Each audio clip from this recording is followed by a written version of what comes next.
And welcome back. Thank you for staying with us. It's time for Opinion Court. Get in touch with us, 22422. That's our SMS line, at Citizen TV Kenya, at Citizen TV News.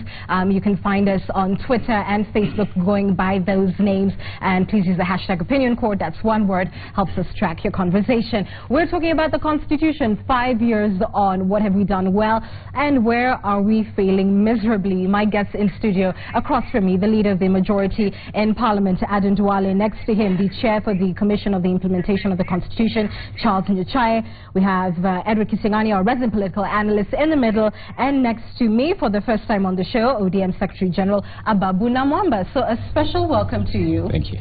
Good to have you.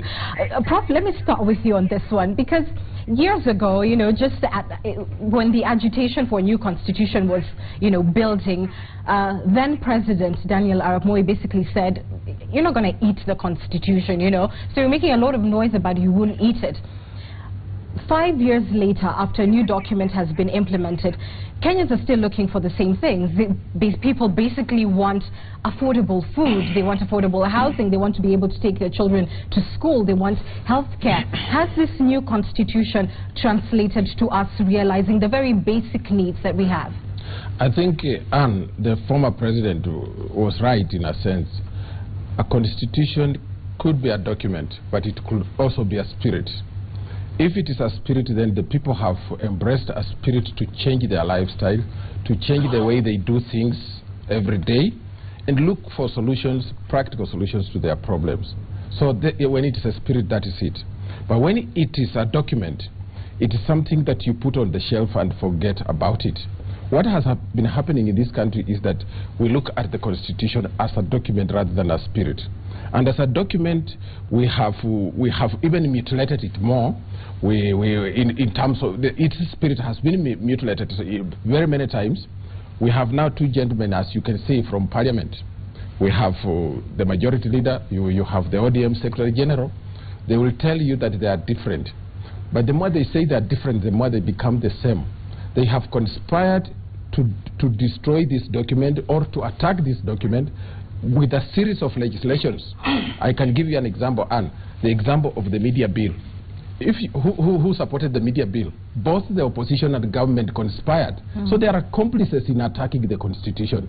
So they look at it as not the spirit, but they look at it as a document that you can mess up with anytime you want. So that is where the former president Daniel Arap Moi was probably right, that until we embrace this as a spirit to change our country, it is not going to work. The same demands that we had before 2010, the issues of ethnicity, issues of corruption in this country, they still dominate. And we're going to get into the details of that. But if we would go step by step with the various novelties, if you like, in the current constitution. And I want to begin with Chapter 11 on devolved government. And Ababu, we've heard from the Cabinet Secretary of Health today saying that because of mismanagement by counties, that national government is very much ready and willing, if need be, to take back this function. This announcement coming on the same day that we are celebrating 5 years, what does it say to you about central government's commitment to implementing the full letter of the Constitution and specifically devolution? First of all, Anne, let me say that for me, the devolution could easily be ranked as the best product out of our new order, our new constitutional order so far. Like any new thing, I mean, it has had its teething challenges, teething problems, but I want to tell the health CS that even just imagining, even just contemplating taking back any of the devolved function is a no-go, absolutely no-go. Those functions have been devolved, they will never revert back to the national government. So to even think about it for me is an abomination, really. What we should be thinking about is how to improve these services, how to strengthen the county governments and make them deliver on these services better. And for me, Anne, actually, that a CS, a national government CS would be speaking like this, actually sort of reveals the attitude of national government. reveals the attitude of the Jubilee government, which definitely has never fully embraced devolution. And we have seen frustrations, delays in release of funds. Right now, county governments are basically struggling badly because of very serious delay in release of funds. And the question that one would beg to be answered is, how come the CS at the national level has already paid their health workers and county governments have not received the money to do the same? So definitely, for me, where I sit, national government has really not embraced devolution fully. Adam. Let me first come, we're here on a day when it's 5 years since the promulgation of the Constitution 2010. So what were the gains for the people of Kenya? I totally disagree with the notion of the former president. I think there are many gains, including devolution, a new governance structure, devolve power, devolution of resources. That is, with all the shortcomings, with all the challenges, that was one of the best thing that the new constitution gave us. The new constitution has given civil liberties. The new constitution has given one of the best Bill of Rights. The new constitution has anchored the position of women in our country, the position of marginalized groups, the young people.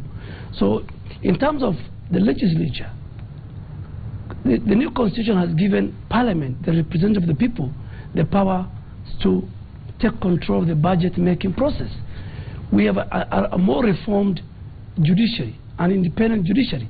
So the gains are there, and these gains, and the Constitution is a living document. I mean, you cannot achieve all that you want in 5 years. But coming back to devolution and also the health sector, right. I agree with my colleague. I mean, to return back the health component, a devolved component back to the national government is not a walk in the park. I mean, it's a very tedious, long process, involves a referendum. But the point that I want to make it very, very clear is that we must make it open to the people of Kenya. Why is 31 billion of the county governments lying in the central bank?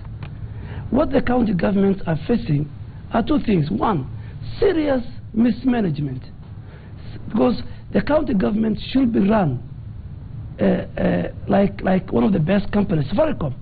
The governor is a CEO. He must have on his fingertips on a daily basis. And the first thing that you need to do is to pay your staff before anything else. So I think what we are facing in the crisis we are facing in the health sector, they might blame the national treasury, but at the same time, you have 37 billion shillings in the... And then look at the audit report that came out from the county assemblies to the county executives. I mean, these are issues. Okay. But I think in a nutshell, what I would say is that Kenya needs to be very patient in the implementation of the devolved system of government. It will take us maybe the third or the second governors might find a more robust system. Because about the system, devolved systems will work when you create systems. And I'll ask the governors to make sure that they have systems in place. Charles, is that your perspective? And if you would speak specifically to the question of sabotage, which is what basically the feeling is that central government would, quote-unquote, sabotage a certain function, if you like, health in this instance, where governors are saying that the money is not being disbursed at the right time, so that in the long run that they can reclaim it. We don't seem to have been able to build that sort of trust, despite the fact that we have intergovernmental mechanisms sitting in place. So what would you say we can do to eliminate that so that we get services delivered better and faster for Kenyans? Thank you, Anne. Let me begin by expressing the hope that my friend CS for Health was giving a personal view, because I would be scandalized if that was the view of the national government. Well, he is the cabinet secretary for health, so I assume that is the position of the government. Because look at where we are coming from. We are coming from, and look at the context in which our constitution was created, the constitution that we have now. And the reason that devolution is in our constitution, and is probably one of the principal planks of that constitution is precisely because historically the centralized system had failed Kenyans. So because we are encountering a few challenges in the implementation of devolution, some of those challenges are probably, as Mheshimiwa Babu has said, probably fairly predictable. To then immediately say that the solution is to revert back to the centralized system, which itself had failed Kenyans, I think it cannot be a serious way to deal with it. With all, and I'm happy the leader of the majority is here, with all, and I say that because he comes from a part of the country which I think we all agree was traditionally marginalized. With all the challenges of devolution, and let's talk about the health function. With all those challenges, there are parts of this country that had traditionally been marginalized, which for the first time are actually seeing some level of the health service. So what we should be talking about is how do we ensure that we consolidate the gains of devolution and that we confront the challenges that are presenting themselves. And the way for me to do that, if you were to ask me, what do I think is the single biggest challenge, even in that particular sector? Yes. And you mentioned a framework for intergovernmental relations. I think the problem is that the intergovernmental relations that exist, the framework is there, and I think it's a very good framework, but I think it is not being used. We have a scenario where the two levels of government seem to be talking at each other on a whole host of issues, and in the process, the real issues are not actually addressed within that framework. So and if the reason we use the framework exists, properly, yes, it will work. I think so. Okay, let me move, Prof. I beg your pardon, because we do have many. I know we have many issues to cover. If you would allow me, do you think the issue with devolution, though, is it more about pesa mashinani? Do we need more money to make it work, or do we just need to use the money that we already have well? And the leader of the majority has talked about 33 billion sitting there. If you, Prof, would respond to that. Well, you see, there's a problem. It's not just about pesa mashinani. It is also how the money is spent. It's also how the money is spent. Yes, how are you using this money? And just before we came to the show, the majority leader told me about wastage he has also witnessed, and we have witnessed it in literally every county. The problem is, and in addition to what the CIC chairman is saying about in the intergovernmental committee to make sure that people are talking, there is a total failure on the part of Senate. You know, the constitution we have gives the Senate power to do oversight in the counties. But every time you hear activities going on in Senate, they are probably trying to tell the other part of the House how they are superior, they should be the upper house. But there's a lot of rot. If we don't allow these institutions to work, and then you are going to ask everybody to talk about counties. Senate has not played its role, in my opinion, Bwana Chairman. If it does and coordinates it with the intergovernmental authority, I think we can take a long way in putting in place structures that can make sure that the money that is put there is put to good use. So on devolution, I hear you all saying that it needs patience for it to work. Allow me to move to the question of land reforms, and I want to come to you, Ababu. What are your thoughts in terms of comprehensive reforms that the Constitution envisaged we should have? And tell me specifically what you think of the performance of the National Land Commission, which has somewhat gone silent in recent months. And land, again, alongside devolution, is one of those biggies within the Constitution. And I had the privilege of co-chairing the parliamentary committee that negotiated this whole document in Naivasha. Right. And we were stuck in Naivasha for close to 4 weeks, haggling over the final text of the Constitution. And I can tell you that among the most divisive chapters, among the most demanding parts of the Constitution was striking a deal on land. And I believe we came up with a fairly balanced framework to sort the historical issues that have always encumbered us as a society when it comes to management of land. But we have really, in my humble view, we have really not achieved the desired agenda with respect to land.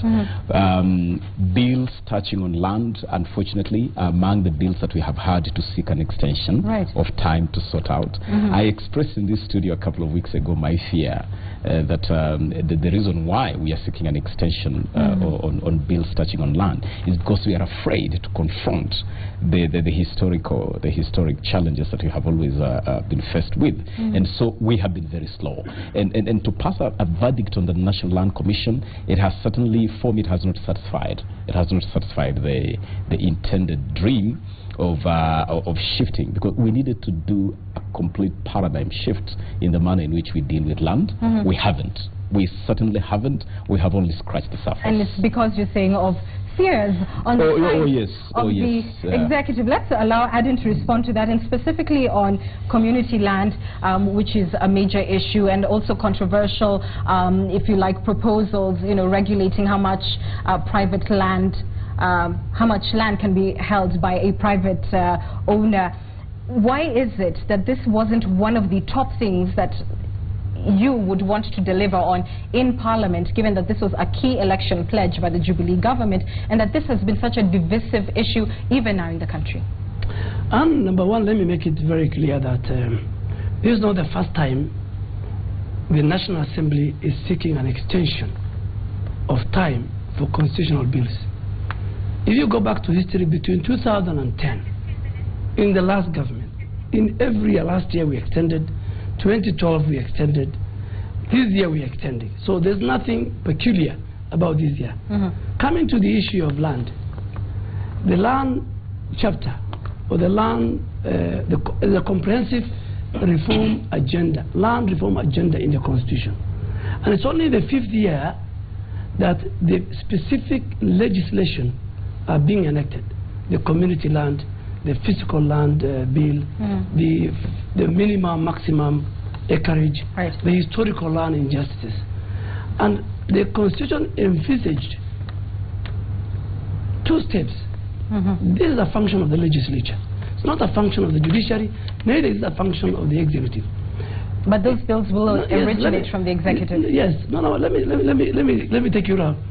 That even in the schedule, I think in paragraph 6, the chair will agree with me, the CIC, the AG, and the Law Reform Commission have a mandate with the other stakeholders to prepare legislation proposal and hand it over to Parliament. Parliament will only be blamed once the legislation pieces arrive in to the office of the clerk or the legal department. I want to confirm most of the legislations came this month. But that is not even the issue. For me, this is a very emotive matter.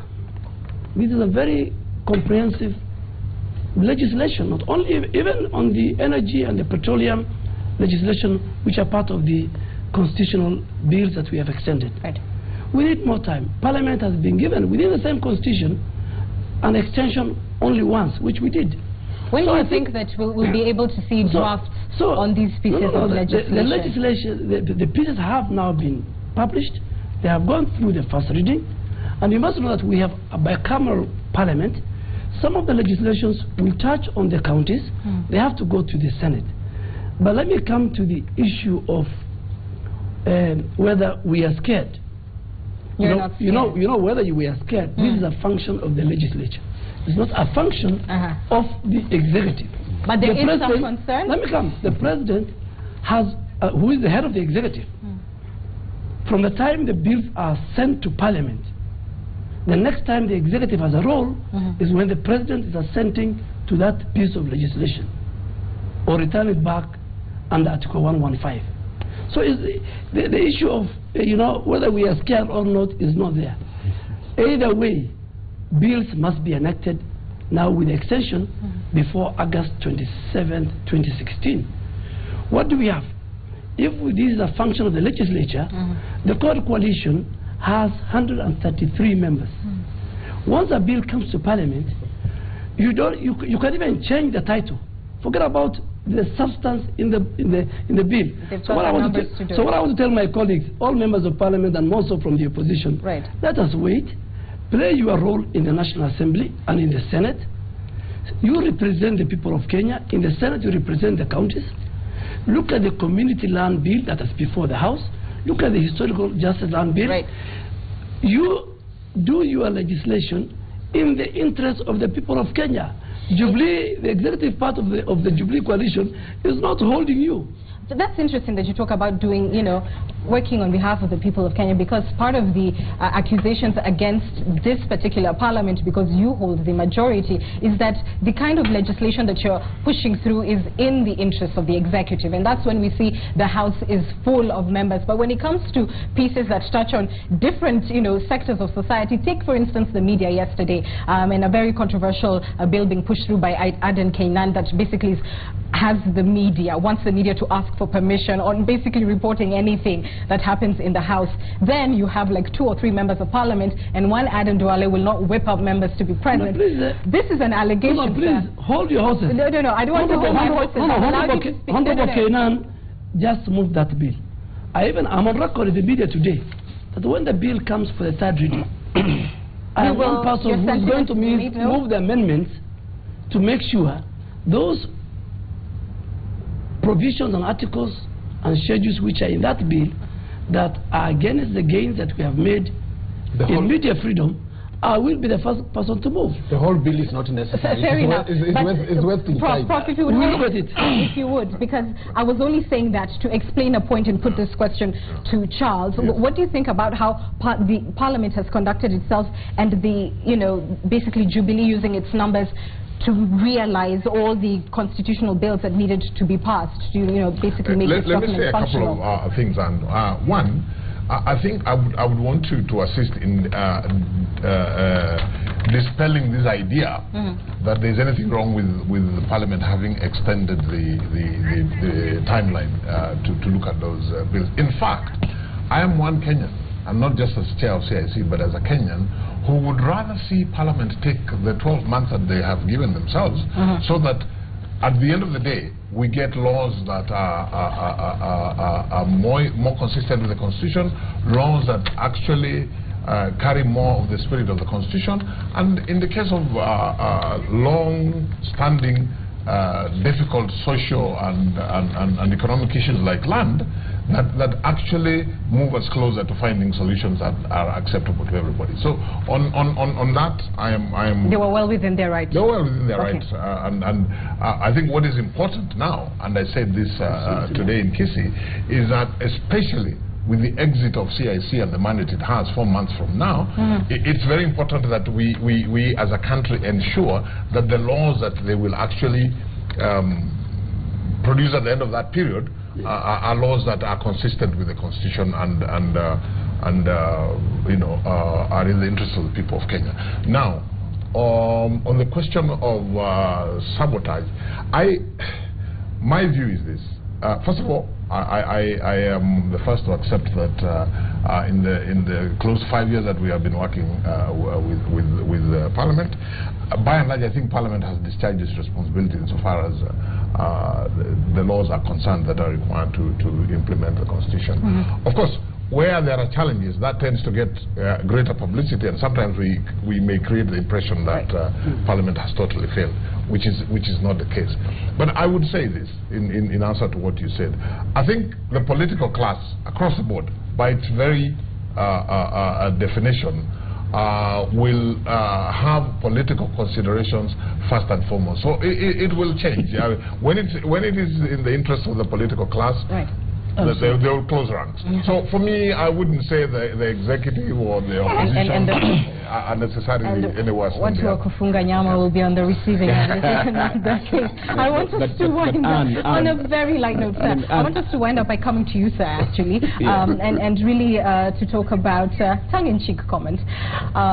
I want to wind up with the electoral system, which is something that has concerned the Court Coalition and ODM specifically, and this is Chapter 7 about representation of the people. And if you would, in your assessment of it, capture two things. One, the two-thirds rule. I know the leader of the majority has talked here about, basically women realizing more rights than ever, but we have also seen somebody from his side of the coalition, in the person of the Legal Affairs Committee, Mr. Chepkonga, basically front a bill that women have opposed. We have not seen the majority use its majority to basically persist that he must let go of this in favor of perhaps a more palatable solution to this. Your thoughts on electoral reform and specifically women?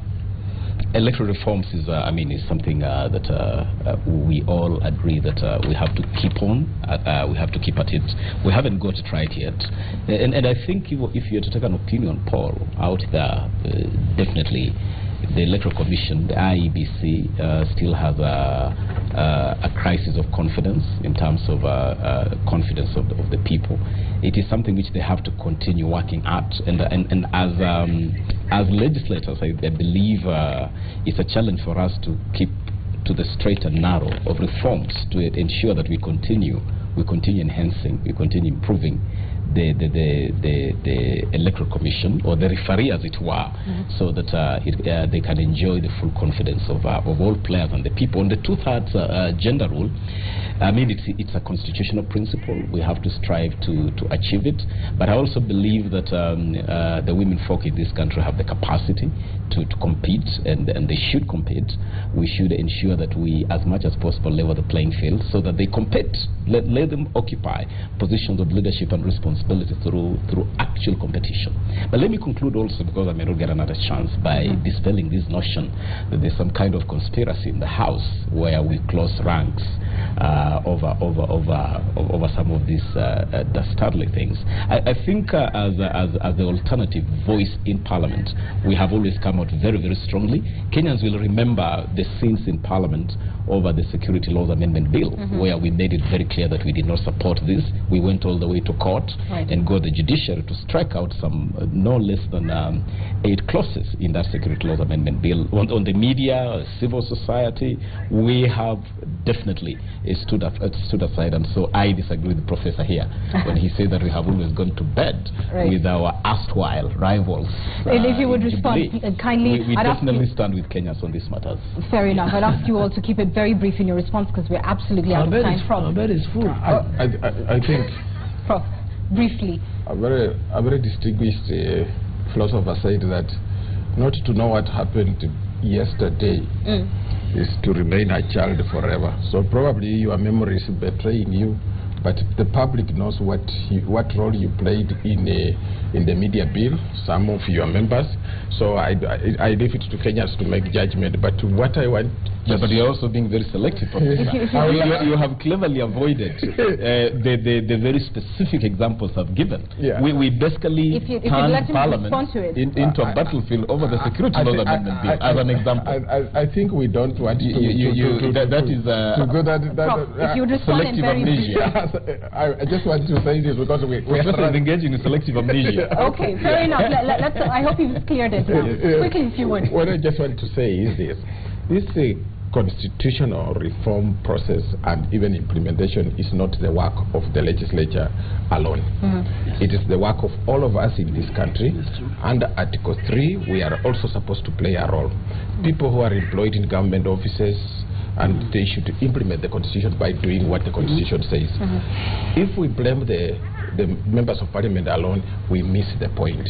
So if there have been failures, even the greater public is also responsible for that. Thank you. Charles, he's taken quite a bit of your time, so you have to be shorter. Two quick points. One, as far as electoral law reform is concerned, I think there's plenty that still needs to be looked at, needs to be reformed, and I agree with Honorable Namomba that it's important that the people of Kenya and all stakeholders have complete confidence in the electoral management body. So that's fine.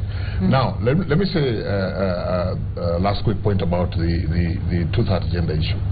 First of all, I'm a man. You said you talked about women. I support the constitutional principle of they're not more than 2/3 gender. So it's not an issue for women. I think it's an issue about equality. It's an issue of gender. Yeah, and it's an issue about equality, and it's an issue about what is right for us as a society. And I think I want to urge the Parliament to ensure that that particular aspect of the Constitution is implemented within the 12-month extension period. Thank you. Most briefly, if you would. Most briefly, I think the Constitution reform agenda and implementation will take a long. Even in countries where there were 300 years, they are still every day. So Kenyans must be very patient. Two, I think Honorable Chepkonga's bill is more about progressive. It's not the way you said it. But mine is about implementation of that principle. Kenyans have no choice. It is part of the provisions we need to implement. And I think if we pick from what Barack Obama said, is that you can't have some people in your team and you don't allow them to play. Right. We can't have women in a political game. Right. And then when it comes to playing, we tell them, no, you become reserves. You talk a good talk. Yes. But I want to conclude in that there are many challenges and there are many achievements that this Constitution has brought. And as Prof said, it is each and every 40 million Kenyan has a role. Maybe some has bigger roles. Right. Parliament has a role, the judiciary has a role in protecting the Constitution, the executive has a role in implementing, the ordinary Kenyans have a role. So I think all of us, we need to sober up. Right. We need to make sure we take part in the public participation provided for in the Constitution, which is again in this Constitution more than any other. So I think we are doing very well. The achievements are good. Yes. Of course, we have challenges, but I'm sure if we sober up, if we rank, if we, as we are told, unite this country, reduce the ethnic barriers, we will achieve. If we all work together. Yes. I thank you all for your views. We're back after this.